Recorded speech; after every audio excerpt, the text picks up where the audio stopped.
Assalamu alaikum. This is lecture number 31, session 31 for the course LSM 733, Production Operations Management. I am Usman bin Saif, and the agenda for this lecture is not starting a new chapter. We are done with our course outline. हमने तमाम chapters complete कर लिए. जैसे कि मैंने 16th lecture में किया था कि I walked you through whatever we have learned in the first 15 lectures. In this lecture, I'll again walk you through session 17 to session 30. और सेशन 28 तक हमने कोर्स कंप्लीट कर लिया था. 29-30 में हमने एडिशनल रीडिंग्स, एडिशनल चैप्टर्स देखे थे. एंड इसका फ़ायदा ये है कि after the 32nd session, 31 and 32 will be revision sessions. 16 session के बाद आपका मिड टर्म एग्ज़ाम था एंड 32nd सेशन के बाद आपका अब इसके बाद आपका फाइनल टर्म एग्ज़ाम होना. तो मैं चाहता हूँ कि मैं आपको एक दफ़ा रिवाइज़ करा दूँ जितने भी हमने टॉपिक्स पढ़े थे. हम सारा इंटायरली तो कोर्स रिवाइज़ नहीं कर सकते, लेकिन मेन टॉपिक्स, इंपॉर्टेंट चीज़ें क्या थी इसमें. Production operations management, whenever a subject of production operations management come, तो कौन कौन से टॉपिक्स आपको थॉरली, कैलकुलेशंस कौन कौन सी जो आनी चाहिए, पता होनी चाहिए. तो इस लेक्चर का, आज के सेशन का एजेंडा ये है कि from session lecture number 17 to lecture number 30 हम जो है लेक्चर 31 और 32 दो लेक्चर्स के अंदर ये सारा का सारा कोर्स रिवाइज करेंगे. So let's start the session now. We started session 17 with the chapter inventory management, and I'll only talk about the important topics, the main topics or the main theme of every chapter. Although के सारा course ही important है, all the course will be coming into your final exam, लेकिन इसमें जो important चीज़ें हैं मैं सिर्फ उनको आपको रिवाइज़ कराऊंगा. इम्पॉर्टेंट कॉन्सेप्ट्स आपको रिवाइज़ कराऊंगा कि मेन थ्योरी, मेन कॉन्सेप्ट्स क्या थे, मेन न्यूमेरिकल्स क्या थे. What are the functions of inventory? To decouple और separate various parts of the production process, to decouple the firm from fluctuations in demand and provide a stock of goods that will provide a selection for customers, to take advantage of quantity discounts to hedge against inflation. तो हमारे inventory के 4 functions थे. पहला function था कि हम various parts of the production process को separate कर लेते हैं. इन्वेंट्री में हम देख लेते हैं कि इस प्रोसेस 1, प्रोसेस 2, प्रोसेस 3 के लिए कौन कौन से रॉ मटेरियल्स चाहिए, आप उसको अलग अलग सेपरेट कर लेते हैं. Then fluctuations of demand. Fluctuations of demand का मतलब है कि आपको जिस वक्त आपको इन्वेंट्री चाहिए हो और उस वक्त आप मार्केट में इन्वेंट्री ख़रीदने जाएं तो इन्वेंट्री शॉर्ट, आपको इन्वेंट्री ना मिले, फिर फ्लक्चुएट कर रही है डिमांड एंड सप्लाई, तो उससे भी बचने के लिए आप इन्वेंट्री होल्ड करते हैं, आप इन्वेंट्री ख़रीद के रख लेते हैं सो दैट कि आपने ड्यूरिंग प्रोडक्शन आपको कहीं शॉर्टेजेस ना हो, शॉर्ट रन्स ना हो. देन अगर आप बल्क में बाय करें तो आपको क्वांटिटी डिस्काउंट मिलता है, उसको भी अवेल करने के लिए आप उसको जितना ज़्यादा क्वांटिटी डिस्काउंट होगा उतनी आपकी टोटल कॉस्ट रिड्यूस हो जाती है. Then hedge against inflation. आपको लगता है कि जो इन्वेंट्री की प्राइस है वो नेक्स्ट मंथ्स में इंक्रीज़ होने वाली है, इन्फ्लेशन बढ़ने वाली है, तो उसकी वजह से भी आप पहले ही इन्वेंट्री लेके रख लेते हैं so that in order to benefit out of low cost. Then we talked about the types of inventory, जिसमें हमने कहा रॉ मटेरियल इन्वेंट्री होती है, वर्क इन प्रोसेस होती है, मेंटेनेंस, रिपेयर, ऑपरेटिंग होती है, और उसके बाद फिनिश गुड्स होती है. रॉ मटेरियल इन्वेंट्री, जो बेसिक रॉ मटेरियल्स आप ख़रीदते हैं किसी भी प्रोडक्शन प्रोसेस के लिए, आप उसको मेंटेन करते हैं अपने प्रोसेस को चलाने के लिए. आपने बॉटल्स बनानी है, बॉटल्स के लिए प्लास्टिक ख़रीद के रखते हैं, that is your raw material. Then work in process. Work in process होता है आपने बॉटल मैन्युफैक्चर कर रहे हैं, आपने आधी बॉटल मैन्युफैक्चर कर ली, आधी अभी आपने करनी रहती है। फर्स्ट प्रोसेस कंप्लीट हो गया, सेकंड प्रोसेस रहता है, that is work in progress, जो काम हो रहा है, वो इन्वेंट्री आपके पास होती है। फिर एक एमआरओ इन्वेंट्री होती है, एमआरओ होती है maintenance repair operating. Maintenance repair operating के अंदर आप मशीन की इन्वेंट्री, आपने जिस मशीन पे बॉटल्स बनानी है उसकी आपने उस मशीन का ऑयल चेंज करना है, उसका फिल्टर्स चेंज करने हैं, उसके ऊपर जो भी आपके मेंटेनेंस के उसके कॉस्ट आएंगे, जो भी उसके मेंटेनेंस की इन्वेंट्रीज हैं, वो सारी की सारी आप इन्वेंट्री मेंटेन करते हैं, ख़रीद के रखते हैं, सो दैट कि ड्यूरिंग प्रोडक्शन कोई पार्ट टूट जाए तो आप उसे रिप्लेस कर सकें। देन फिनिश गुड्स, हमने कहा कि हम बॉटल्स मैन्युफैक्चर कर रहे हैं, तो फिनिश गुड्स हमारी बॉटल्स हैं। आपने बॉटल्स मैन्युफैक्चर कर ली, करके आप अपने पास रख लेते हैं जब तक वो सेल नहीं होती। So there are four kinds of inventories. Then how do you manage your inventory? How inventory items can be classified, how accurate inventory records can be maintained. हम जब कहते हैं इन्वेंट्री मैनेजमेंट, तो मैनेजमेंट क्या, किस बात की मैनेजमेंट हम करते हैं? हम बेसिकली क्लासिफिकेशन करते हैं आइटम्स को कि कौन सा आइटम किस कैटेगरी का आइटम है, कितना खरीदना है, कब खरीदना है, कब चाहिए होगा हमें, और उसका एक्यूरेटली हम रिकॉर्ड मेंटेन करते हैं। तो one of the inventory management का जो एक टूल है that is called ABC analysis. मैं इन्वेंट्री को मैनेज करने के लिए हम इसमें एक टूल यूज करते हैं जिसे हम एबीसी एनालिसिस कहते हैं। What does ABC analysis do? It divides inventory into 3 classes based on annual dollar volume. Annual dollar volume के हिसाब से आप क्या करते हैं? डॉलर वॉल्यूम क्या होता है? डॉलर वॉल्यूम ये होता है कि आपकी सबसे ज़्यादा इन्वेंट्री परचेजेस किस आइटम की हैं, सबसे कम किसकी हैं, मिडिल में किसकी, मीडियम लेवल क्या है, क्लास ए क्या है, हाई एनुअल डॉलर वॉल्यूम, कि आपने सबसे ज़्यादा इन्वेंट्री उस सबसे महंगी इन्वेंट्री आपने किस आइटम की ख़रीदनी है, वो क्लास ए। मीडियम एनुअल डॉलर वॉल्यूम, उसके बाद फिर सबसे सस्ती इन्वेंट्री किसकी ख़रीदनी है, वो class C. Used to establish policies that focus on the few critical parts and not the many trivial parts. इसका फ़ायदा ये है कि आप पॉलिसीज़ इसके अकॉर्डिंगली बना सकते हैं, फोकस कर सकते हैं उन क्रिटिकल पार्ट्स पे। जो पार्ट महंगे पार्ट्स हैं, जिनकी ज़रूरत कभी कभी पड़ती है, और बहुत महंगे पार्ट्स हैं, आप उनको कम ख़रीदते हैं, कम होल्ड करते हैं। जो सस्ते पार्ट्स हैं वो आप ज़्यादा ख़रीद लेते हैं।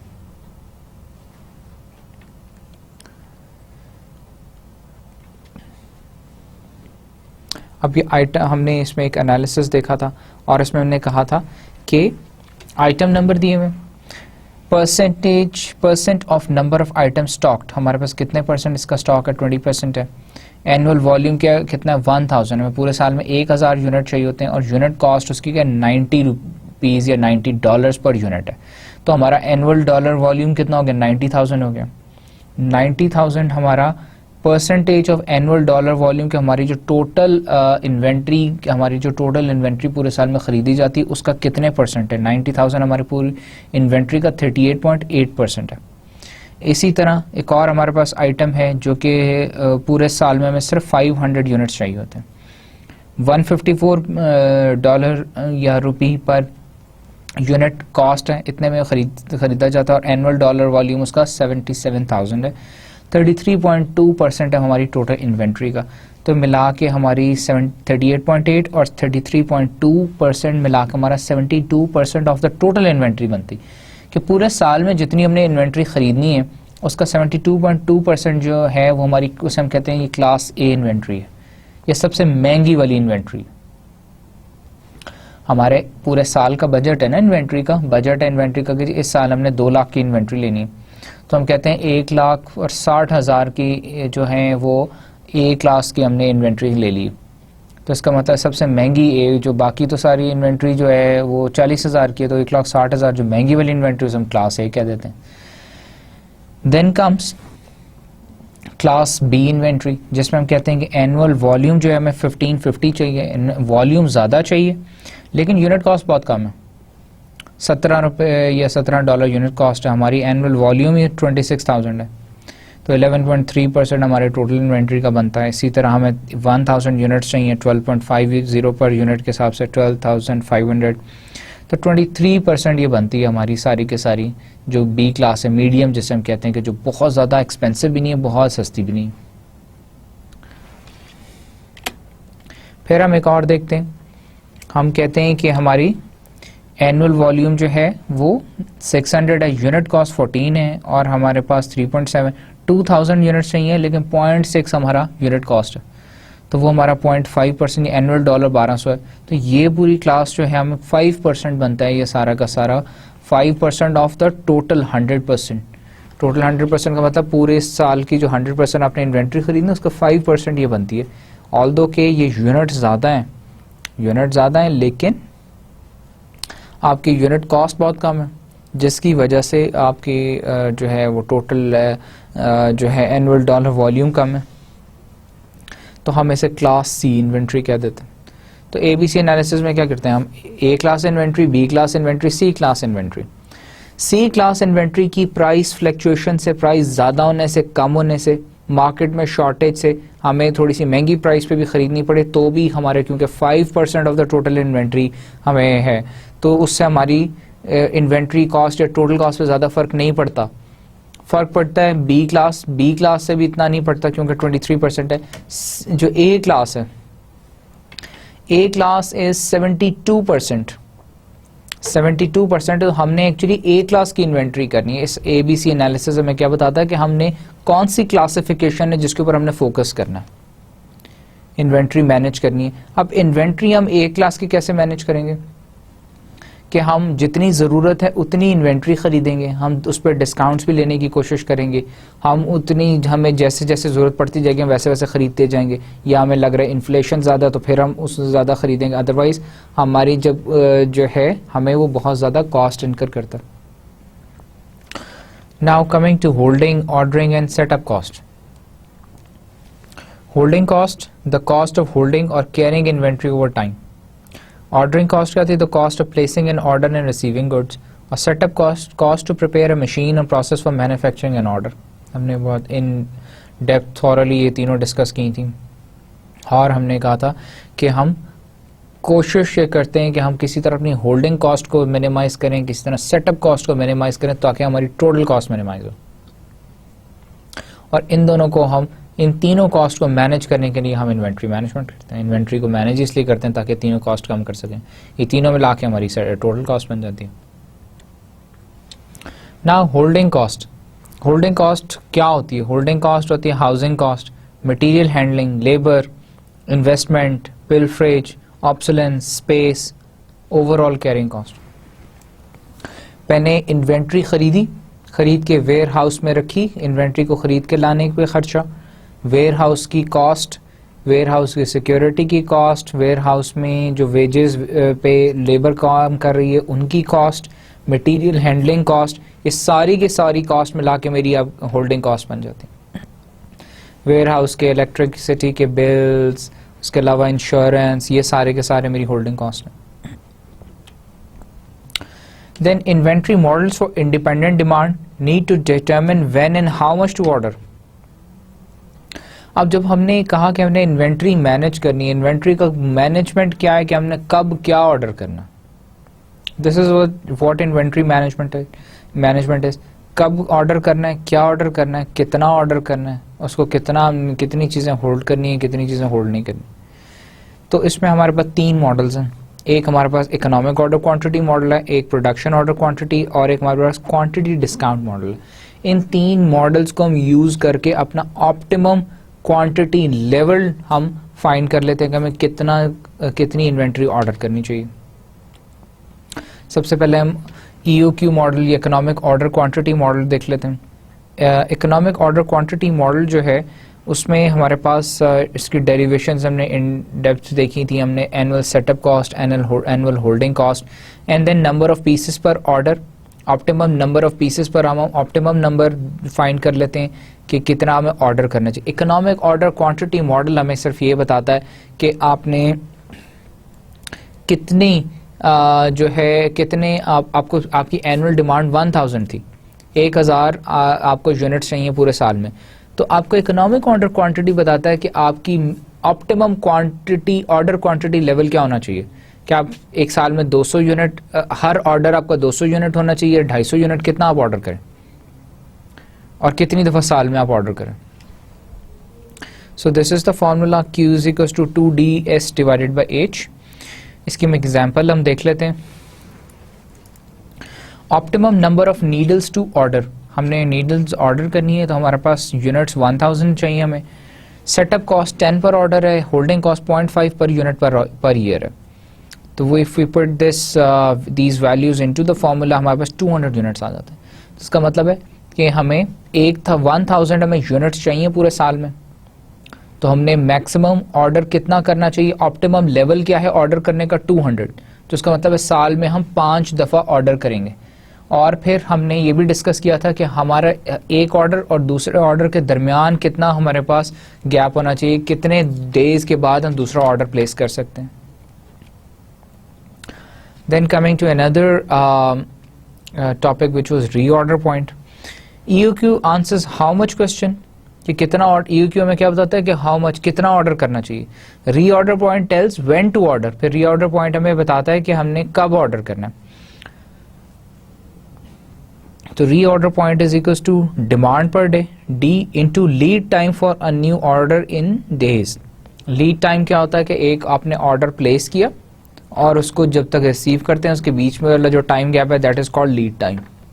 नाउ डिमांड पर डे हम कैसे कैलकुलेट कर सकते हैं. Demand, total demand, annual demand हमारी divided by number of working days in a year.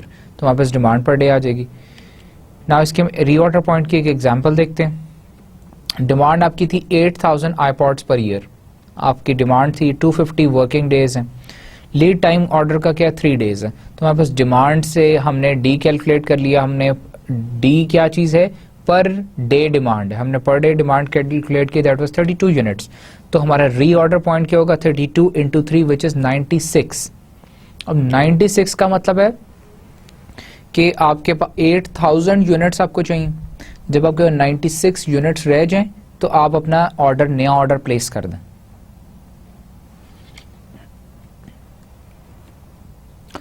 Then there was another model which is called production order quantity model.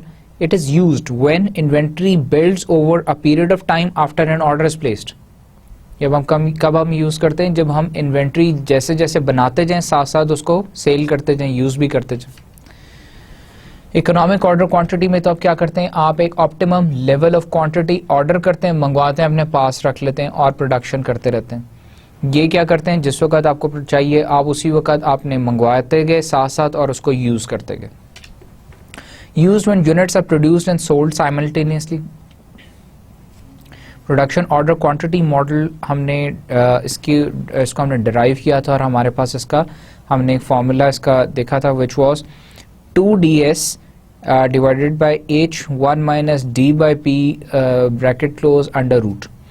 तो हमारे पास अगर number of pieces per order हमारे पास हो, holding cost हो, annual demand दी हो, daily production rate, daily demand rate दिया हो, तो we can calculate the optimum level of quantity. Production quantity में कितना प्रोड्यूस करें, कितना सेल करें. इसकी हम एग्जांपल देख लेते हैं. 1000 यूनिट्स हमने डिमांड थी, एनुअल डिमांड, सेटअप कॉस्ट $10 है, holding cost 0.5 per unit per year थी. अब प्रोडक्शन पर डे 8 है, डिमांड पर डे 4 यूनिट है. तो हमारे पास 282.8 और 283 हब कैप्स आए. तो इसका मतलब है कि 283 हम क्या करेंगे, ऑर्डर क्वांटिटी हम हब कैप्स की हमने बनाने हैं, एक प्रोडक्ट बनाना है जिसमें हब्स हैं, उसके ऊपर कैप्स यूज़ होती हैं. अब वो कैप्स हमने कितनी ऑर्डर करनी है, हमें ऑप्टिमम लेवल ऑफ हमारा ऑर्डर क्या है, दैट इज़ 283. कि हमें 283 हम ऑर्डर करेंगे, 283 हमारे पास आएंगे और साथ साथ हम यूज़ कर लेंगे प्रोडक्शन ऑर्डर क्वांटिटी मॉडल में. Then comes discount quantity model. Reduce prices are often available when larger quantities are purchased. Reduce prices हमें कब अवेलेबल होती हैं, जब लार्जर हम क्वांटिटी में ऑर्डर करते हैं. जितना ज़्यादा हम ऑर्डर करेंगे उतनी हमें डिस्काउंट ज़्यादा मिल जाएगा, हमारी टोटल कॉस्ट उतनी रिड्यूस होती है. Trade off is between reduce product cost and increase holding cost. लेकिन हम टोटल कॉस्ट तो हमारी उस वक्त रिड्यूस होगी जब हमारी प्रोडक्ट कॉस्ट रिड्यूस हो जाएगी. लेकिन ऑन द अदर हैंड जितना ज़्यादा क्वांटिटी में मंगवा के हम रख लेंगे उतनी हमारी रखने की होल्डिंग कॉस्ट भी तो बढ़ जाएगी. तो हम एक ऑप्टिमम लेवल ढूंढ लेते हैं कि जहाँ पे हमारी होल्डिंग कॉस्ट और प्रोडक्ट कॉस्ट दोनों जो है एक सर्टेन लिमिट पे आ जाए, सो दैट कि हमारी टोटल कॉस्ट रिड्यूस हो रही हो. That is called the quantity discount model. Quantity discount model क्या है? वो ऑप्टिमम लेवल है क्वांटिटी का, क्वांटिटी परचेज करने का, कि जिसपे हमारी होल्डिंग कॉस्ट भी और हमारे जो प्रोडक्ट कॉस्ट है वो एक दूसरे को मैच कर रही हो, सो दैट कि हमारी टोटल कॉस्ट रिड्यूस हो रही हो. टोटल कॉस्ट का हमारा फॉर्मूला है setup cost, holding cost, product cost. और हमने टिपिकल क्वांटिटी डिस्काउंट स्केड्यूल आप देख सकते हैं, जिसमें हमने कहा डिस्काउंट नंबर्स हैं, डिस्काउंट टू क्वांटिटी, कि अगर हम 999 यूनिट्स तक खरीदेंगे तो कोई डिस्काउंट नहीं है, और आपकी प्राइस क्या है $5 पर यूनिट है. 1000 से 1999 तक खरीदेंगे तो 4% डिस्काउंट है, आपकी प्राइस 4.8 हो गई. 2000 एंड अबव यूनिट्स की आपकी 5% डिस्काउंट है और 4.75 पर यूनिट आपकी प्राइस है, प्रोडक्ट प्राइस है. तो इसमें हम देखते ही हैं कि हमारी पहले में यूनिट प्राइस क्या थी, 5 थी. हमने ऑर्डर किया, कितनी क्वांटिटी में ऑर्डर किया? 700 किया, और हमने कहा था कि 999 से नीचे कोई डिस्काउंट नहीं, तो इसके ऊपर हमें कोई डिस्काउंट नहीं मिल रहा. एनुअल प्रोडक्ट कॉस्ट 25,000 है, ऑर्डरिंग कॉस्ट 350 है, होल्डिंग कॉस्ट 350 है, तो 25,700 हमारी टोटल कॉस्ट है. अब 4.80, अब प्राइस, यूनिट प्राइस हमारी ड्रॉप कर गई 4.80 आके हमें 4% डिस्काउंट मिल रहा है, क्योंकि हम 1000 ऑर्डर क्वांटिटी 1000 और यूनिट्स में ऑर्डर कर रहे हैं. तो एनुअल प्रोडक्ट कॉस्ट हमारी 24,000 हो गई. ऑर्डरिंग कॉस्ट और होल्डिंग कॉस्ट, हमारे पास टोटल कॉस्ट जो आ गई that is 24,725. Then third discount हम सिचुएशन के अंदर देख रहे हैं कि पहले में था कोई डिस्काउंट नहीं था, दूसरे में 4% डिस्काउंट है, तीसरे में 5% डिस्काउंट. अब 5% डिस्काउंट में हमारी जो प्रोडक्ट यूनिट कॉस्ट है वो 4.75 हो गई. ऑर्डर क्वांटिटी, और वो उस वक्त होगी जब हम order quantity, minimum quantity 2000 units करेंगे, 2000 यूनिट्स ऑर्डर करेंगे. तो हमारी annual product cost 23,750, annual ordering cost 122.5, annual holding cost $950. तो हमारी जो टोटल कॉस्ट है it comes to, total cost हम किसे कहते हैं? Product cost, ordering cost, holding cost. तीनों को हम जो है टोटल करें तो हमारे पास टोटल कॉस्ट आ जाती है विच इज 24,822.50. तो अब तीनों सिचुएशंस में हमने देखना है, तीनों सिचुएशंस में देखना है. एक सिचुएशन क्या है कि 700 यूनिट्स हमने कैलकुलेट किया कि हमारे पास जो एक्चुअली डिमांड है, हमारी जो डिमांड है वो 700 यूनिट्स की है. तो अगर हम डिमांड पे ही मंगवाएं तो हमें हमारी जो टोटल कॉस्ट है वो 25,700 है. अगर हम 1000 यूनिट्स मंगवाते हैं तो 24,725 है, और अगर हम 2000 यूनिट्स मंगवाते हैं तो 24,822. तो टोटल कॉस्ट हमारी कहाँ पे कम हो रही है? अगर हम 4% डिस्काउंट अवेल करते हैं, 1000 यूनिट्स ऑर्डर करते हैं, तो हमारा ऑप्टिमम लेवल ऑफ क्या होगा, ऑर्डर हमारा क्या होगा? That will be 1000 units. So 3 models हमने देखे. पहला मॉडल हमने देखा इकोनॉमिक ऑर्डर क्वांटिटी, जो हमें कैलकुलेट करके बताता है कि ऑप्टिमम लेवल ऑफ क्वांटिटी कितनी आप ऑर्डर करें. दूसरा हमने देखा कि प्रोडक्शन, और हमने क्वांटिटी मॉडल देखा जिसके अंदर हमने कहा कि हमारी टोटल कॉस्ट कहाँ पे मिनिमाइज हो रही है, और हम उस टोटल कॉस्ट के अकॉर्डिंगली हम कितना प्रोड्यूस करें, तो हमें कितने ऑर्डर्स हमें जो है और कितने हम ऑप्टिमम लेवल के ऑर्डर करने का. फिर तीसरा हमने देखा कि क्वांटिटी डिस्काउंट मॉडल, जिसमें हमने कहा कि हमने मैक्सिमम, हमने टोटल कॉस्ट को रिड्यूस करने के लिए मैक्सिमम का हम कितना डिस्काउंट अवेल कर सकते हैं, सो दैट कि हमारी टोटल कॉस्ट रिड्यूस हो जाए. So we choose the price and quantity that gives the lowest total cost. So we'll buy 1000 units at 4.80 per unit. Now probabilistic models and safety stock used when demand is not constant for certain. अब हमने पिछले तीनों models में देखा था कि हमारी demand constant थी. अब अगर हमारी डिमांड कांस्टेंट नहीं है तो हम प्रोबेबिलिटी को यूज़ करते हैं. हम प्रोबेबिलिटी सिचुएशन में चले जाते हैं कि प्रोबेबिलिटी है कि हमारी डिमांड इतनी होगी, प्रोबेबिलिटी है कि हमारी डिमांड इतनी होगी. So use safety stock to achieve a desired service level and avoid stock outs. और हम क्या करते हैं, सेफ्टी स्टॉक यूज़ करते हैं। सेफ्टी स्टॉक इसलिए यूज़ करते हैं क्योंकि हमारे पास एग्जैक्ट डिमांड नहीं है, तो हम प्रोबेबिलिटी डिमांड के ऊपर चल रहे होते हैं। तो हम हमारा जो रीऑर्डर पॉइंट है उसमें हम सेफ्टी स्टॉक ऐड कर लेते हैं, हर दफ़ा हम एक्स्ट्रा स्टॉक मंगवा लेते हैं सो दैट कि हम स्टॉक ख़त्म ना हो जाए, स्टॉक आउट ना हो जाए। So reorder point is demand per day into lead time plus safety stock. Annual stock out cost क्या है, the sum of the unit short into probability into the stock out cost into the number of orders per year.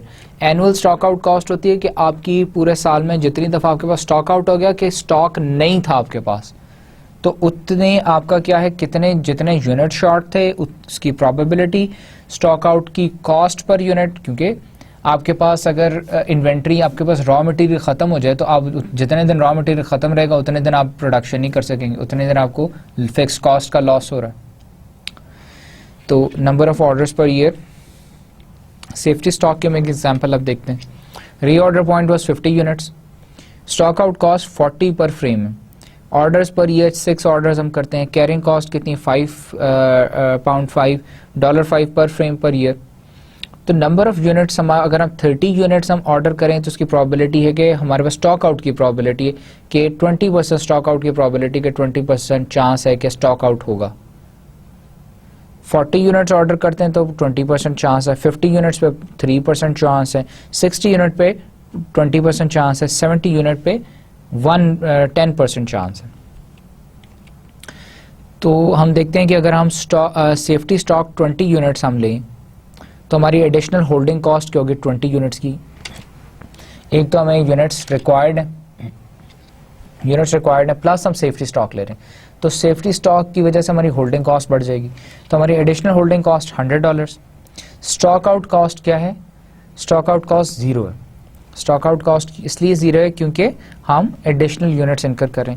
और अगर हम safety stock 10 units ले लें तो हमारी holding cost additional क्या होगी और स्टॉक आउट कॉस्ट क्या होगी, देन हमारे पास टोटल कॉस्ट कम्स टू 290। और अगर हम एडिशनल यूनिट को सेफ्टी स्टॉक 0 लेते हैं तो हमारी स्टॉक आउट कॉस्ट क्या होगी, एडिशनल कॉस्ट कोई नहीं होगी लेकिन स्टॉक आउट कॉस्ट हमारी ह्यूज हो जाएगी, तो इट विल कम टू 960। तो a safety stock of 20 frames gives the lowest total cost. 50 frames gives the lowest total cost because 50 plus 20 comes to 70 frames. मतलब आप रीऑर्डर पॉइंट के 70 units आप order करेंगे। Then comes another topic which is probabilistic demand. Use precise service levels to set safety stock when the cost of stock outs cannot be determined. अब हमने last situation में तो cost of stock out calculate कर ली थी, हमारे पास formula given था, हमारे पास values थी। अब अगर आप कॉस्ट ऑफ स्टॉक आउट नहीं कैलकुलेट कर सकते, आपके पास मेजर नहीं कर सकते स्टॉक आउट की कॉस्ट, फिर आप क्या करते हैं, आप Z टेबल्स के साथ अकॉर्डिंगली Z टेबल्स के साथ आप स्टैंडर्ड डेविएशन कैलकुलेट कर लेते हैं, तो आपके पास आ जाती है रीऑर्डर पॉइंट आप कैलकुलेट कर लेते हैं with for the safety stock. So reorder point is equals to demand during lead time plus Z standard deviation. Z is the number of standard deviations, standard deviation DLT is standard deviation of demand during lead time. Average demand हमें पता है, हमने पहले 3 model जो देखे थे उसमें हमें डिमांड एग्जैक्टली पता थी, एक्यूरेट डिमांड पता थी कि हमें इतने हमारी एनुअल डिमांड है। अब हमें एवरेज पता, हम म्यू ले लेते हैं एवरेज क्योंकि हमारी अनसर्टेन सिचुएशन है। तो mu is equals to 350 kits है। Standard deviation of demand during lead time is 10 kits, 5% stock out policy, service level 95% confidence interval है। तो हम क्या करते हैं, Z टेबल्स के अकॉर्डिंगली 95% कॉन्फिडेंस इंटरवल के ऊपर Z की वैल्यू निकाल लेते हैं, विच कम्स टू 1.65। तो safety stock is equals to Z और Z into standard deviation of demand during lead time, तो इट कम्स टू 16.5 किट्स। तो री ऑर्डर पॉइंट क्या है, expected demand during lead time, expected demand कितनी थी 350 units थी, तो प्लस 16.5 किट्स हमारे पास, तो 367 किट्स आ गए। इसका मतलब हमारा री ऑर्डर पॉइंट क्या है, जो हमारी एक्सपेक्टेड डिमांड थी प्लस हमारा जो सेफ्टी स्टॉक था, सेफ्टी स्टॉक हमने कैलकुलेट किया, it comes to 16.5। This is how you calculate your safety stock, your reorder point when demand is uncertain. Other probabilistic models में हमने कहा था कि डिमांड वेरिएबल है, लीड टाइम कांस्टेंट है। डिमांड वेरिएबल हो, लीड टाइम कांस्टेंट हो, तो average daily demand into lead time in days into वो हमारा सेफ्टी स्टॉक। सेफ्टी स्टॉक का हमारा हमने कैसे कैलकुलेट किया था, जी टेबल की वैल्यू आ जाती Z into standard deviation during lead time. इसकी हम एक एग्जांपल देख लेते हैं। एवरेज हमारे पास डेली डिमांड दी हुई है 15, standard deviation is 5, lead time is constant at 2 days। Now Z की वैल्यू 1.25 और 90% कॉन्फिडेंस इंटरवल के ऊपर है। 90% सर्विस लेवल डिजायर्ड का मतलब है 90% कॉन्फिडेंस इंटरवल। आप जी टेबल प्रोबेबिलिस्टिक जी डिस्ट्रीब्यूशन आप देखें तो उसके अंदर आप वैल्यूज की कैलकुलेट कर सकते हैं, वैल्यू देख सकते हैं वहाँ से, और वैल्यू यहाँ पे पुट करें तो हमारे पास री ऑर्डर पॉइंट कम्स टू 39, जिसमें एक्चुअली हमारी जो डिमांड है वो 30 यूनिट्स की है और 9.02 इज आवर सेफ्टी स्टॉक। तो safety stock is about 9 iPods। Other probabilistic models, lead time is variable and demand is constant. पहले क्या थी कि डिमांड वेरिएबल थी और लीड टाइम कांस्टेंट था। डिमांड वेरिएबल थी, लीड टाइम कांस्टेंट था। हम कहते हैं हम डिमांड कांस्टेंट है, लीड टाइम उल्टा कर दिया हमने। तो हमारा क्या होगा, री ऑर्डर पॉइंट का फॉर्मूला होगा daily demand into average lead time in days, और हमारे पास जी इंटू डेली डिमांड हमारे पास आ जाती है into standard deviation of lead time in days. तो इसकी अगर हम इस कैलकुलेशन देखें तो it comes to daily demand which is constant at 10, average lead time is 6 days, standard deviation of lead time is 3, 98% service level desired। 98% of service level desired का 98% confidence interval। तो Z की 98% के ऊपर value is 2.055। Z table से आप value देख सकते हैं। तो reorder point is equal to 10 units into 6 days, हमारे पास 60 आ जाता है। 60 is our demand plus safety stock क्या है, सेफ्टी स्टॉक का हमारा फॉर्मूला क्या है, Z into demand during lead time. तो standard deviation during lead time which comes to 10 units into 3, तो 61। हमारा सेफ्टी स्टॉक जो है 61.65 है और हमारा जो डिमांड है वो 60 है, तो इट कम्स टू 121.65 और या 122। तो reorder point is about 122 cameras के। हम अपना जो नेक्स्ट ऑर्डर प्लेस करेंगे वो 122 कैमरास का करेंगे। Then both demand and lead time are variable. पहले हमने देखा कि डिमांड वेरिएबल है, लीड टाइम कांस्टेंट है। लीड टाइम वेरिएबल है, डिमांड कांस्टेंट है। अब अगर दोनों चीजें वेरिएबल हो फिर वी हैव द फॉर्मूला जिसमें हमने reorder point is equal to average daily demand into average lead time plus G standard deviation DLT, जहाँ पे हम कहते हैं कि हमारा जो स्टैंडर्ड डेविएशन है it comes to average lead time into standard deviation D square plus average daily demand whole square into standard deviation LT square. इसकी भी हम एक एग्जांपल देख लेते हैं। हमारे पास आपने ये फॉर्मूलाज जो हैं ये आपको आने चाहिए, सो दैट ये फॉर्मूला आपको पता होगा तो आप इजीली अपनी वैल्यूज पुट करेंगे तो आप कैलकुलेट कर सकते हैं अपनी री ऑर्डर पॉइंट।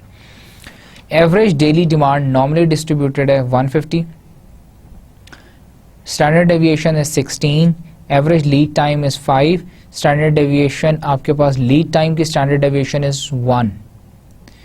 एक स्टैंडर्ड डेविएशन है आपकी डिमांड की स्टैंडर्ड डेविएशन है 16, लीड टाइम की स्टैंडर्ड डेविएशन 1 है, और अब आपका जो कॉन्फिडेंस इंटरवल है या सर्विस लेवल है वो 95% है। तो जी टेबल में 95% की वैल्यू इज 1.65।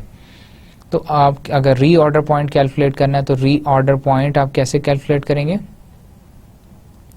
आपके पास डिमांड इनटू आपका जो सेफ्टी स्टॉक। अब सेफ्टी स्टॉक का हमने फॉर्मूला यहाँ पे ये देखा था, सेफ्टी स्टॉक यहाँ से आप कैलकुलेट कर सकते हैं जी इंटू स्टैंडर्ड डेविएशन DLT।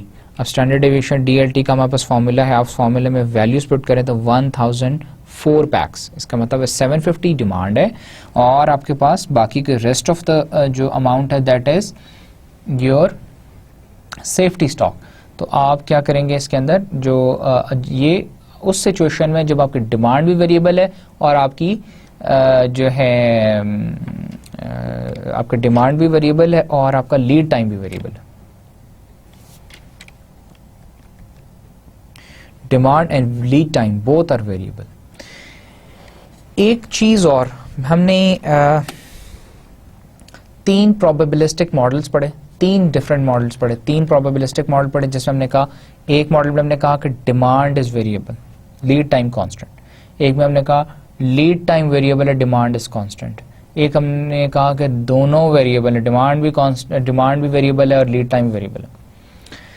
अब आपके पास अगर डेटा अवेलेबल हो तो how will you see configure कि आपने इसके अंदर डिमांड वेरिएबल है और लीड टाइम वेरिएबल नहीं है, या डिमांड लीड टाइम वेरिएबल है, डिमांड कांस्टेंट है, ये दोनों वेरिएबल है. डेटा गिवन है, अब आप उसके अंदर फॉर्मूला, क्योंकि तीनों के डिफरेंट फार्मूलाज हैं, तीनों के डिफरेंट फार्मूलाज हैं, तो आपने रीऑर्डर पॉइंट तो आपका डिमांड तो सब में वो है आपकी सेम है, लेकिन उसके बाद फिर आपका जो है सेफ्टी स्टॉक की कैलकुलेशन वो तीनों के डिफरेंट है. तो हाउ विल यू कन्फिगर आप ऐसे करेंगे, इसी आप देखें इसके अंदर जो डेटा गिवन है इस एग्जांपल में, average daily demand, average daily demand आपकी 150 है और स्टैंडर्ड डेविएशन उसकी दी हुई है 16. तो इसका मतलब है कि वो डेविएट कर रहा है. डेविएट करने का मतलब है कि it is variable. Average lead time 5 days है और उसकी स्टैंडर्ड डेविएशन दी हुई 1 डे. तो इसका मतलब है अगेन कि वो वेरिएबल है, तभी स्टैंडर्ड डेविएशन है. डेविएट कर रहा है तो उसका मतलब है वेरिएबल है. तो अगर आपकी डिमांड भी डिमांड की जो डिमांड है उसका भी स्टैंडर्ड डेविएशन गिवन हो और लीड टाइम का भी स्टैंडर्ड डेविएशन गिवन हो, तो इसका मतलब दोनों वेरिएबल है. डिमांड की स्टैंडर्ड डेविएशन गिवन है, लीड टाइम आपको कांस्टेंट दिया हुआ है, तो इसका मतलब है कि आपका लीड टाइम कांस्टेंट है, डिमांड वेरिएबल है. अगर आपका लीड टाइम का स्टैंडर्ड डेविएशन दिया हुआ है, डिमांड कांस्टेंट है, तो उसका मतलब है demand constant, lead time variable है. तो आप तीनों सिचुएशंस में डिफरेंट फार्मूलाज यूज होंगे. तो स्टैंडर्ड डेविएशन बेसिकली हमें मेजर है जो बताता है कि वेरिएबिलिटी बेसिकली बताता है. तो आप उससे देख सकते हैं कि डिमांड वेरिएबल है या स्टैंडर्ड आपकी लीड टाइम वेरिएबल है, या दोनों जो हैं वो आपके वेरिएबल हैं. Then there is another system which is called fixed period system. Order placed at the end of fixed period, inventory counted only at the end of period. Order brings inventory level up to the target level. Orders placed at the end of the fixed period. Fixed period में क्या होता है, ये तो हमने economic optimal हमने order quantity models देखे थे ना, कि जब आपके पास सर्टन 2 सिचुएशंस, एक सर्टन थी एक अनसर्टन थी. सर्टन सिचुएशन ये होती है कि जिसमें आपको पूरे साल की एनुअल डिमांड पता है, तब आपने कहा कि हम एक economic order quantity, production order quantity, quantity discount model, ये 3 मॉडल्स तब आप यूज़ कर सकते हैं. अब आप कहते हैं अनसर्टन डिमांड है, तो अनसर्टन डिमांड के अंदर फिर क्या है, जब डिमांड अनसर्टन है उसका मतलब है प्रॉबेबल सिचुएशंस है, कि प्रॉबेबिलिटी है कि ये डिमांड इतनी भी हो सकती है, डिमांड इतनी भी हो सकती है, डिमांड इतनी, बेसिकली आपके पास एवरेज डिमांड होती है और उसको आप कहते हैं कि ये डिमांड डेविएट कर रही है, इतने % डेविएट कर रही है. दैट इज प्रॉबेबिलिटी या अनसर्टेनिटी सिचुएशन. तो आपने ऑप्टिमम लेवल फाइंड किया, एक आपने ऑप्टिमम लेवल फाइंड किया उस सिचुएशन में जब आपके पास आपको एनुअल डिमांड, आपके पास सर्टेन डिमांड है. जब अनसर्टेन है तब आपने प्रोबेबिलिटी देखी, प्रोबेबिलिटी के आपने फिर उसके बाद रीऑर्डर पॉइंट्स आपने कैलकुलेशन देखी, और रीऑर्डर पॉइंट्स में आपने देखा कि 3 सिचुएशन, एक में जिसमें डिमांड वेरिएबल, एक में लीड टाइम वेरिएबल, एक में लीड टाइम डिमांड, दोनों वेरिएबल. अब एक और ऑप्टिमम लेवल देखने के लिए हम एक सिस्टम यूज करते हैं which is called fix period system.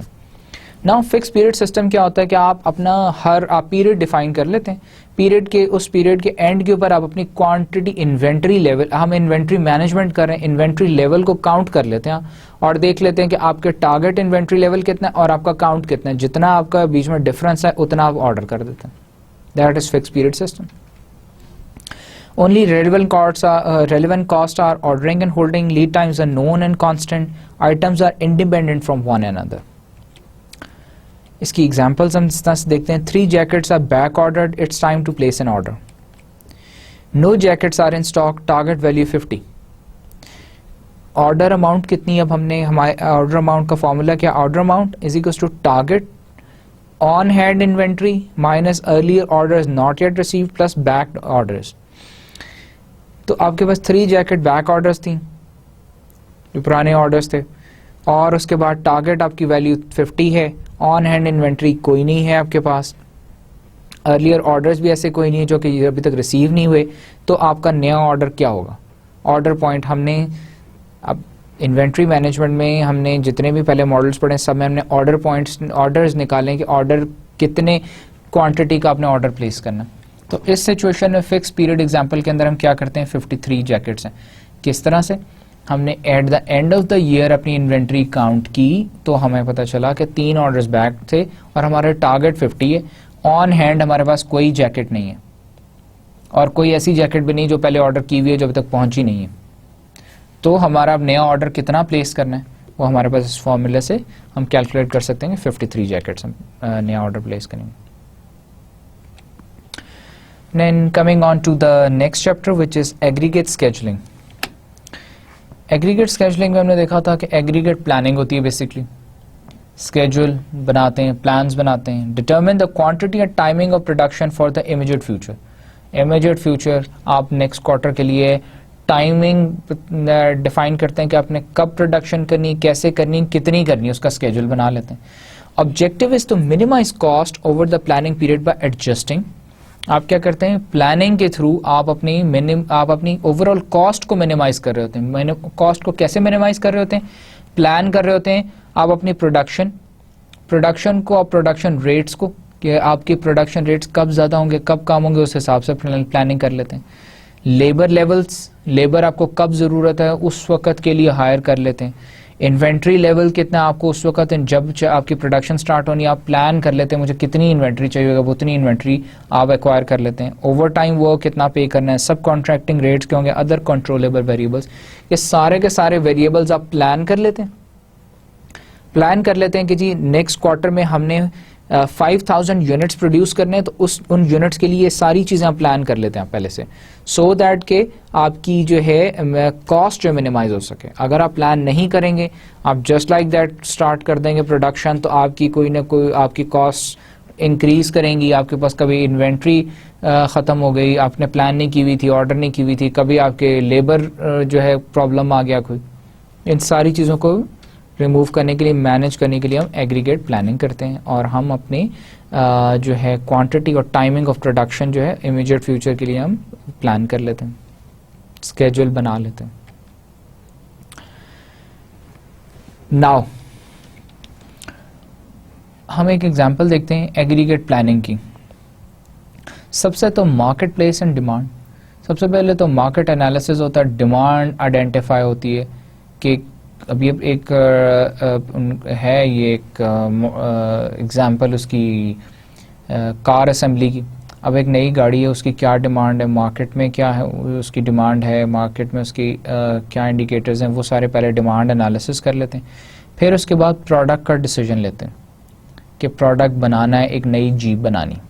फिर research and technology R&D, research and development, वो डिज़ाइन करते हैं, उस गाड़ी को बनाते हैं और उसका टेस्ट करते हैं, और उसके बाद फिर वो रिसर्च एंड टेक्नोलॉजी से आपके पास डिसीजन आता है ये अब गाड़ी बन गई। फिर प्रोडक्ट डिसीजन के बाद आप क्या करते हैं, प्रोसेस प्लानिंग और कैपेसिटी डिसीजन लेते हैं कि आप अपना प्रोसेसेस को प्लान करते हैं, कब इसकी प्रोडक्शन करनी है तो कैसे करनी, कैपेसिटी हमारी कितनी, हम कितने प्रोड्यूस कर सकते हैं। इसी तरह मार्केट प्लेस एंड डिमांड के साथ आप क्या करते हैं कि डिमांड अपनी करते हैं फोरकास्ट की और ऑर्डर्स की, कि मार्केट एनालिसिस क्या कहता है कि इसकी कितनी डिमांड होगी, हम फोरकास्ट कर लेते हैं कितने में ऑर्डर्स मिलेंगे। और उसके बाद फिर आप वहाँ से आपके पास फीडबैक आ जाती है एग्रीगेट प्लान फॉर प्रोडक्शन, कि आपके पास फोरकास्ट आ जाती है कितने, आप आपने कैपेसिटी भी प्लान कर ली, आपने प्रोसेस प्लान कर लिया, उसके बाद आपके पास एक डिमांड फोरकास्ट की आपके पास फोरकास्ट भी आ गया कि कितने आपको कितने प्रोड्यूस करने चाहिए vehicles. And then supply chain support क्या होगी। अब एग्रीगेट प्लान आप कहते हैं ओवरऑल प्लान को, एक प्रोडक्ट आपने नई जीप बनानी, जीप का आपने प्रोटोटाइप बनाया, उसका टेस्ट किए, उसके बाद आपने डिसीजन लिया मैंने जीप बनानी। अब जीप के लिए आप अपनी प्रोसेस प्लान करते हैं कि असेंबली लाइन क्या होगी, फिर आप कैपेसिटी देखते हैं, मैं कितनी कैपेसिटी में प्रोड्यूस कर सकता हूँ, और मार्केट की डिमांड क्या है। एक कैपेसिटी प्लानिंग होगी, एक आपकी डिमांड की, आपकी जो मार्केट की फोरकास्ट की प्लानिंग होगी। फिर आपको उसको बनाने के लिए सप्लाई चेन डिवाइस करनी पड़ती है, पूरी सप्लाई चेन बनानी पड़ती है, सप्लाई चेन की प्लानिंग होगी। फिर इन्वेंट्री ऑन हैंड, कि आपके पास इन्वेंट्री कितनी आप ऑन हैंड रखेंगे, होल्डिंग कॉस्ट क्या होंगे, ये इनकी प्लानिंग। फिर वर्क फोर्स आपकी कहाँ से आएगी, वर्क फोर्स की प्लानिंग। तो ये सारी प्लानिंग जो है ना, प्लानिंग्स को आप जब इकट्ठा कर लेते हैं, इनको आप आपस में इंटीग्रेट कर लेते हैं, इसे हम कहते हैं एग्रीगेट प्लान, ओवरऑल प्लान। और इस प्लान को जब आप फाइनलाइज कर लेते हैं, आप इसको कर लेते हैं, रिफाइन कर लेते हैं, तो उसे कहते हैं master production schedule, MPS, master production schedule, जो कि और हम इसे MRP भी कहते हैं, MPS भी कहते हैं। तो MPS क्या होता है, एक फाइनल स्केड्यूल होता है जिसको फॉलो करना होता है कि अब ये गाड़ी जो है इस डेट को इतने यूनिट्स प्रोड्यूस होंगे, इसका ये सारा प्रोसेस सिस्टम होगा। सो हर इंडिविजुअल कंपोनेंट की अलग अलग प्लानिंग, और उन प्लानिंग को जब आप इकट्ठा करके एक पूरा ओवरऑल प्लान बना लेते हैं, that is called aggregate planning. अब एग्रीगेट प्लानिंग ऑप्शंस क्या क्या हैं, हमने ऑप्शंस देखे थे, जिसमें मैंने कहा था कि एक हम इन्वेंट्री लेवल्स को चेंज कर लेते हैं, वर्क फोर्स को हायर कर लेते हैं, फायर कर लेते हैं। हमें वर्क फोर्स, एक नई गाड़ी बनानी है उसके लिए ज़्यादा चाहिए, गाड़ी हमने डिसकंटिन्यू करनी है उसके लिए हमने वर्क फोर्स ले ऑफ भी कर सकते हैं। इनके एडवांटेजेस, डिसएडवांटेजेस, और फिर कि कहाँ पे ये यूज़ होते हैं। Then further varying production rate through over time and idle, हम ओवर टाइम और आइडल टाइम दोनों को आपस में मिक्स एंड मैच उनकी प्लानिंग कर लेते हैं। फिर उसके बाद सब कॉन्ट्रैक्टिंग, ज़रूरी नहीं है कि हम सारे यूनिट्स खुद बनाएं। हम क्या करते हैं कि जब देखते हैं कि हमारे कुछ यूनिट्स हमारे लिए फिजिबल नहीं है, खुद हम नहीं बना सकते, हम ज़्यादा कॉस्ट इनकर करेंगे, तो हम सब कॉन्ट्रैक्ट कर लेते हैं, किसी और को देते हैं, उससे बनवा के हम ले लेते हैं।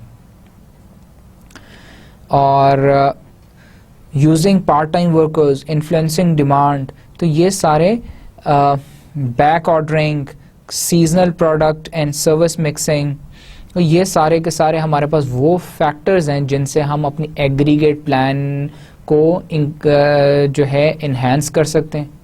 तो ये डिफरेंट ऑप्शंस हैं। हम देख लेते हैं, अपना एग्रीगेट प्लान बनाया ना हमने, सारे प्लान्स को मिला के एक ओवरऑल प्लान बनाया, तो ओवरऑल प्लान के अंदर देख लेते हैं कि अब वर्क फोर्स हम बढ़ा दें, कम कर दें, ये सारी कैपेसिटी को वर्क फोर्स मैच कर रही है, इन्वेंट्री हमारी सप्लाई चेन इसको हमारी जो इन्वेंट्री मैच कर रही है नहीं कर रही, इन्वेंट्री होल्ड करनी है नहीं करनी, हम सब कॉन्ट्रैक्ट करना है क्या करना है। तो ये सारी के सारी ऑप्शंस यूज़ होती हैं आपकी एग्रीगेट प्लानिंग में। Then coming on to graphical method, graphical method से हम अपने प्लानिंग प्रोसेस को एवेल्युएट करते हैं। हम प्लान बना लेते हैं, हम प्लान कर लेते हैं कि जी हमारे अगर कांस्टेंट, हमने डिफरेंट उसमें टेक्निक्स देखी थी जिसको हमने एक्चुअली कैलकुलेशंस की थी, तो वो कैलकुलेशंस भी इंपॉर्टेंट है, जिसमें हमने कहा था कांस्टेंट वर्क फोर्स हो तो हमारी टोटल कॉस्ट कितनी होगी, सब कॉन्ट्रैक्टिंग में हमारी टोटल वर्क फोर्स कितनी होगी, हायरिंग फायरिंग में हमारी टोटल कॉस्ट कितनी होगी। तो जिस सिचुएशन में हमारी टोटल कॉस्ट रिड्यूस हो रही होती है, हम कहते हैं हम उस ऑप्शन को चूज़ कर लेते हैं।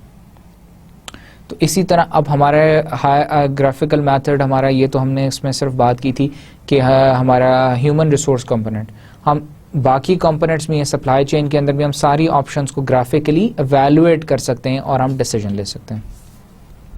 फिर graphical method is easy to understand and use, trial and error approach use होती है, लेकिन हमारी लिमिटेड कंपटीशंस इसमें है, हम कर सकते हैं। Then we started the chapter of material requirement planning, MRP. Master production schedule, master production schedule जैसे कि मैंने अभी पहले भी डिस्क्राइब किया कि हम क्या करते हैं, कैपेसिटी, ह्यूमन रिसोर्स, हम वर्क फोर्स, हम सप्लाई चेन, उसके अलावा इन्वेंट्री, ये सारे इंडिविजुअल प्लान्स को मिला के एक हम एग्रीगेट प्लान बना लेते हैं। उसके बाद हम प्लान को, जो प्लान बना लिया, हमने प्लान कर लिया कि जब हमने 5000 कार्स प्रोड्यूस करनी है, उसका फिर स्केड्यूल बना लेते हैं, कौन सी कार कब बनेगी, कैसे बनेगी, इन्वेंट्री कहाँ से आएगी, कंप्लीट एक स्केड्यूल, और वो हम उस स्केड्यूल को फ्रीज कर लेते हैं, फिर फाइनल हो जाता है, फिर उसको फॉलो करते हैं, उसमें चेंजेस नहीं हो सकती। MPS, master production schedule, specifies what to be made and when, must be in accordance with the aggregate production plan, input from financial plans, customer demand, engineering, supplier performance, ये सारी आपके पास inputs आती हैं आपके master plan के अंदर. As the process moves from planning to execution, each step must be tested for feasibility. The MPS is the result of production planning process. जो aggregate plan जैसे हमने कहा था production planning process का ये result के बाद हम फिर मास्टर प्रोडक्शन स्केड्यूल या MPS बनाते हैं. MPS is established in terms of specific product. Her product का अलग MPS बनता है. Schedule must be followed for a reasonable length of time. The MPS is quite often fixed or frozen in near terms part of the plan. एक दफ़ा आपने finalize कर दिया, then you follow. You do not make changes in the production schedule. The MPS is a rolling schedule. MPS is a statement of what is to be produced, not a forecast of demand. Demand forecast वो सारी आपने जब आपने aggregate planning schedule बनाया था, aggregate plan बनाया था, उस वक्त तक आपने उसको सबको डिमांड और अपनी प्रोडक्शन को आपने मैच कर लिया था. अब MPS जो है उसमें आपने सिर्फ ये कितना प्रोड्यूस करना है, उसका डिमांड से ताल्लुक नहीं है कि कितनी डिमांड है कितना प्रोड्यूस करना है. उसमें सिर्फ आप नंबर स्पेसिफाइड होता है कि जी इतनी गाड़ियाँ प्रोड्यूस कर देंगे आप. The planning process, production, capacity, inventory, planning process. अब आप प्लानिंग का प्रोसेस किया, हमने पहले भी डिस्कस किया कि जी प्रोडक्शन डिसीजन आप लेते हैं कितना प्रोड्यूस करना है, कैपेसिटी कितनी है, इन्वेंट्री कितनी है. फिर मार्केटिंग का आप देखते हैं कस्टमर की डिमांड क्या है, मार्केट पोजीशनिंग क्या है. फिर फाइनेंस से डिसीजन लेते हैं आपके पास कैश फ्लोज हैं प्रोडक्शन करने के लिए. ह्यूमन रिसोर्स एलिमेंट, फिर आपके मैन पावर की प्लानिंग आप करते हैं. Engineering, design completion, engineering department से उन्होंने डिज़ाइन प्रोटोटाइप बना लिया, उसको टेस्ट कर लिए, कंप्लीट हो गया. फिर प्रोक्योरमेंट, फिर सप्लायर परफॉर्मेंस, अपने सप्लायर्स को हम एवेल्यूएट करते हैं, उनकी परफॉर्मेंस देखते हैं. फिर आप प्रोक्योरमेंट देखते हैं कि आप कहाँ किस सप्लायर से किस वेंडर से क्या क्या चीज़ें प्रोक्योर कर सकते हैं. देन मैनेजमेंट को आप सेटिस्फाई करते हैं कि दिस प्रोजेक्ट या this plan will bring us enough return on investment so that they'll be willing to go ahead with the production. इन सारी चीज़ों को मिला के आप अपना एक एग्रीगेट प्रोडक्शन प्लान बना लेते हैं. ये सारी प्लानिंग्स आपने रिटर्न ऑन इन्वेस्टमेंट की प्लानिंग की, प्रोक्योरमेंट की प्लानिंग की, आपने कैपेसिटी की, इन्वेंट्री की, प्रोडक्शन की प्लानिंग की, मार्केटिंग, कस्टमर डिमांड की प्लानिंग की, फाइनेंस, कैश फ्लोज की प्लानिंग कर ली, human resource man power planning कर ली, इंजीनियरिंग डिज़ाइन की प्लानिंग कर ली. उसके बाद आपने एग्रीगेट प्रोडक्शन प्लान बना लिया, टोटल ओवरऑल प्रोडक्शन प्लान वाली है. जिसके बाद आप बना लेते हैं master production schedule. Master production schedule बन गया, MPS बन गया. अब MPS में आपको अगर चेंज करनी है तो you will go back to aggregate production, उसके बाद you will come back to MPS, और MPS फिर उसके बाद यू फ्रीज इट, आप उसको फाइनलाइज कर लेते हैं. फिर MPS आपके पास बन गया कि आपने प्रोड्यूस कितना करना है, तो उसके बाद आप मटेरियल रिक्वायरमेंट प्लान बनाते हैं कि आपको पता चल गया कि जब आपने इतनी 500 कार्स प्रोड्यूस करनी है तो 500 कार्स के लिए इन्वेंट्री कितनी चाहिए, आपको मटेरियल कितना चाहिए, देन उसकी फिर आप प्लानिंग करते हैं, वो प्लान बनाते हैं. फिर आप जब मटेरियल प्लान कर लेते हैं फिर आप अपनी कैपेसिटी देखते हैं कि इतनी कैपेसिटी इतना मटेरियल के साथ क्या हम अपनी प्रोडक्शन कर सकते हैं, रियलिस्टिक प्रोडक्शन है नहीं है. और अगर नहीं है तो आप क्या करते हैं, एग्जीक्यूट प्लान एग्जीक्यूट कर सकते हैं. अगर नहीं एग्जीक्यूट कर सकते go back to material requirement plan. क्या आपके पास इतनी मटेरियल एक्वायर करने की कैपेबिलिटी नहीं है तो आप अगर मटेरियल रिक्वायरमेंट प्लान और फिर उसके बाद प्रोडक्शन स्केड्यूल भी अपना रिवाइज करते हैं कि जी ये इतनी चीज़ नहीं प्रोड्यूस हो सकती, हम इतना मटेरियल एट वंस नहीं खरीद सकते. So this was about the planning process, जिसमें प्रोडक्शन हम कैपेसिटी, इन्वेंट्री कहते हैं, marketing, demand, finance, cash flows, human resource, procurement, management, engineering, design मिल के एग्रीगेट प्रोडक्शन प्लान बनाते हैं. और एग्रीगेट प्रोडक्शन प्लान से फिर आपका मास्टर प्लानिंग स्केड्यूल निकलता है. मास्टर प्रोडक्शन जो स्केड्यूल है उससे फिर मटेरियल प्लान, मटेरियल से आप कैपेसिटी में रिक्वायरमेंट प्लान, फिर उसके बाद इफ़ इट इज़ रियलिस्टिक तो आप उसके अंदर फिर क्या करते हैं, एग्जीक्यूट करते हैं. नॉट रियलिस्टिक अगर वो कहते हैं आप कैपेसिटी नहीं पूरी कर सकते तो आप you go back to your material requirement plan. Then comes the bills of material. bills of material, list of components, ingredients, materials needed to make product, provides product structure. Items above given level are called parents, item below given level are called children. बड़ा मज़े का हमने एक topic material bills of material देखा था और हमने एक बर्गर की एग्जांपल हमने डिस्कस की थी. अब हमने कहा था बर्गर को हम क्या कह रहे हैं कि जो है बर्गर है उसका बिल्स ऑफ मटीरियल क्या होगा. बर्गर का बिल्स ऑफ मटीरियल होगा बर्गर के अंदर जो कंपोनेंट्स हैं, इंग्रेडिएंट्स लग रहे हैं वो सारे बर्गर पेरेंट्स है और उसके अंदर जो इंग्रेडिएंट्स लग रहे हैं वो सारे उसके चिल्ड्रंस हैं. अब इंग्रेडिएंट्स क्या क्या लग रहे हैं. बर्गर है, बर्गर में बन लगता है, चिकन पैटी है, चीज़ है, मेयोनीज है, सैलड है, फिर उसमें टोमेटो है, सॉसेज एंड डिफरेंट, इन सारी ये सारी की सारी चीज़ें ये उसके अंदर कंपोनेंट्स हैं. ये सारे कंपोनेंट्स लगते हैं तो एक बर्गर कंप्लीट होता. इसी तरह हमने एक बड़ी डिटेल में एग्जांपल हमने देखी थी कि एक हमने साउंड सिस्टम की और हमने कहा था उस साउंड सिस्टम का नाम ऑसम है. तो हमने कहा था हमने 10 ऑसम्स प्रोड्यूस करने, मतलब 10 साउंड सिस्टम्स प्रोड्यूस करने. तो हमें क्या चाहिए उसके लिए, उसका बिल ऑफ मटेरियल क्या है कि उसमें 2 स्पीकर्स हैं, हर स्पीकर के अंदर 2 ट्रांसफार्मर्स हैं और लेवल्स हैं. अब स्पीकर हैं, स्पीकर के फर्दर जो है स्पीकर पेरेंट है, पेरेंट के नीचे ट्रांसफार्मर्स जो उसके अंदर लगने हैं, उसके अंदर 2 स्पीकर्स, उसकी बॉडी, ये सारे उसके चिल्ड्रंस हैं. इसी तरह ओवरऑल जो है यूनिट है that is your sound system parent है, उसके नीचे उसके फिर चिल्ड्रंस क्या हैं, उसके बिल ऑफ मटेरियल क्या हैं, उसमें wires, cables, circuit board, amplifier, ये सारी चीज़ें उसके बिल्स ऑफ मटेरियल हैं, उसके इंडिविजुअल इंग्रेडिएंट्स हैं या उसके कंपोनेंट्स हैं जो कि मिल के सारे एक साउंड सिस्टम बनाते हैं. This is what bills of material is. The importance of bills of material, why is it so important. Calculation के लिए, कॉस्ट कैलकुलेशन के लिए, प्रोडक्शन के लिए आप बिल्स ऑफ मटेरियल. हम बर्गर की एग्जांपल दोबारा ले लेते हैं. बिल्स ऑफ मटेरियल आपको बर्गर का पता है तो आप इंडिविजुअली प्लान कर सकते हैं कि buns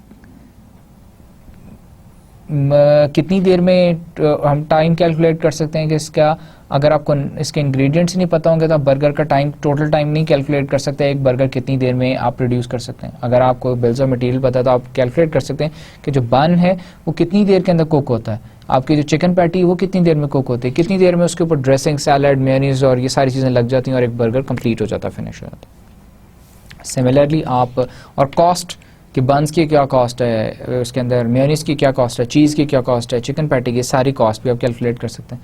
so that is why bills of material are very important in not even in the manufacturing industry, even in the service industry as well. Then comes gross requirement plan. हमने कहा था हम material requirement की बात कर रहे हैं तो हमने उसमें कहा था 2 तरह के होते हैं. ग्रॉस रिक्वायरमेंट होता है और एक आपका जो होता है नेट रिक्वायरमेंट होता है. Gross requirement, net requirement. Gross requirement plan होता है आपका मटेरियल का कि आपको, ये एक एग्जांपल यहाँ पे दी हुई है कि प्रोडक्ट ए है, बी है, सी है, डी, ई, एफ और A, B, C, E, F, D और जी, ये आपके पास प्रोडक्ट्स हैं. डिफरेंट इंडिविजुअल कंपोनेंट्स हैं, इंडिविजुअल कंपोनेंट्स हैं. Let's take an example. हम देख रहे थे इसकी एग्जांपल साउंड सिस्टम की. साउंड सिस्टम की ए जो है, ए क्या है, साउंड सिस्टम है, पेरेंट है. बी जो है उसके स्पीकर्स हैं. सी जो है उसके अंदर एक फर्दर कोई कंपोनेंट है. और कोई कंपोनेंट है, एम्पलीफायर्स हैं, केबल्स हैं, वायर्स हैं, सारे इसके डिफरेंट कंपोनेंट्स हैं. आपके जो लेफ्ट साइड पे कॉलम है ये सारे के सारे कंपोनेंट्स हैं. अब हम उसका एक ग्रॉस रिक्वायरमेंट प्लान बना लेते हैं. रिक्वायरमेंट प्लान क्या मतलब कि हम कहते हैं कि जी एक साउंड सिस्टम 8 हफ्ते में प्रोड्यूस होता है. It takes 8 weeks. First week के अंदर हम कहते हैं कि जी कौन सा, जो हम फर्स्ट वीक में जो जी है, जी उसके अंदर जो है फर्स्ट वीक में हम कहते हैं कि जो जी कंपोनेंट है वो उसका हमने उसकी प्रोडक्शन स्टार्ट करनी है, तो हमने ऑर्डर रिलीज करना है फर्स्ट वीक में, थर्ड वीक तक वो कंप्लीट हो जाएगा। फिर सेकेंड वीक में हम कहते हैं कि जो कंपोनेंट डी है वो हमने उसकी प्रोडक्शन स्टार्ट करनी है, जो कि उसका ऑर्डर रिलीज करेंगे। सेकेंड वीक में 600 हमने यूनिट्स उसके हमने रिलीज किए, और जो रिक्वायर कब तक थे हमें, थर्ड वीक में हमें वो रिसीव हो जाएंगे। फिर इसी तरह, और इवेंचुअली हमारे पास ओवरऑल प्रोडक्ट क्या था, साउंड सिस्टम। जो हमने कहा कि हमारा जो साउंड सिस्टम था वो 7th वीक तक वो रेडी होगा। ऑर्डर रिलीज डेट 7 वीक है, उसका मतलब 7 वीक के अंदर वो 100% रेडी होगा, और 8th वीक में वो सेल के लिए अवेलेबल होगा। सो लीड टाइम क्या है कि 7 वीक और 8 वीक में, 7th वीक के अंदर वो रेडी होगा, 8th वीक में अवेलेबल फॉर सेल होगा। इसका मतलब है कि 1 वीक उसका लीड टाइम है। प्रोडक्ट जो आपका उसके अंदर कंपोनेंट बी है उसका 2 वीक्स है, 1 week 2 week 3 week 1 week 2 week. तो ये आपका रिक्वायरमेंट है, ग्रॉस रिक्वायरमेंट प्लान है कि एक आपने sound systems 50 sound systems manufacture करने, तो उसका हर इंडिविजुअल कंपोनेंट आपका जो है वो कितना उसका लीड टाइम है कि कब वो उसको हम ऑर्डर करें तो हमें कब वो रिसीव हो जाएगा। हमारे पास ओवरऑल हम एक प्लान बना लेते हैं। Now net requirement plan, gross requirement और नेट रिक्वायरमेंट। ग्रॉस रिक्वायरमेंट का मतलब है कि हमें 50 साउंड सिस्टम्स का ऑर्डर मिला, हमने 50 का रिक्वायरमेंट प्लान बना लिया। लेकिन नेट रिक्वायरमेंट क्या है कि हमारे पास हो सकता है ऑलरेडी इन्वेंट्री में कुछ प्रोडक्ट्स हमारे पास या कंपोनेंट्स पड़े हुए होंगे, सारे प्रोडक्ट्स हमें बनाने की ज़रूरत ही नहीं है। जैसे हम कहते हैं कि पहला जो हमारे पास कंपोनेंट ए था, आइटम आइडेंटिफिकेशन, जो हमने कहा कि कंपोनेंट ए था, वो हमने क्या था, हमारा साउंड सिस्टम था। और वो साउंड सिस्टम हमारे पास 10 ऑलरेडी इन्वेंट्री में प्रोजेक्टेड ऑन हैंड, 10 हमारे पास प्रोजेक्टेड ऑन हैंड हैं। इसका मतलब है हमें साउंड सिस्टम 40 और मैन्युफैक्चर करने हैं। 10 तो हैं, 40 और बनाने हैं, तो 50 का ऑर्डर पूरा हो जाएगा। सो this is net requirement. Gross requirement तो आपको जितना ऑर्डर मिला उतना पूरा अपने प्लान बना लिया, लेकिन अब आपकी नेट एक्चुअली रिक्वायरमेंट क्या है कि जो आपके पास हैं और जो नहीं है। तो हैं मेरे पास 10 ऑन हैंड हैं, इन्वेंट्री में पर 10 है, तो बाकी 40 नहीं है, तो मैं 40 का और रिक्वायरमेंट प्लान बनाऊंगा ना। मैं टोटल 50 मुझे चाहिए, 50 यूनिट्स चाहिए, तो 40 का मैं प्लान करूंगा कि ये 40 यूनिट्स मुझे और मैन्युफैक्चर करने। सो this is about the net requirement plan. ये इंडिविजुअली हर कंपोनेंट के लिए आप ये नेट रिक्वायरमेंट प्लान बनाते हैं। सो we end our session, our lecture here. This was the 31st lecture. In the 32nd lecture, we'll continue with the other chapters which we learned after the midterm exams. So that is it. Thank you very much for listening. Thank you.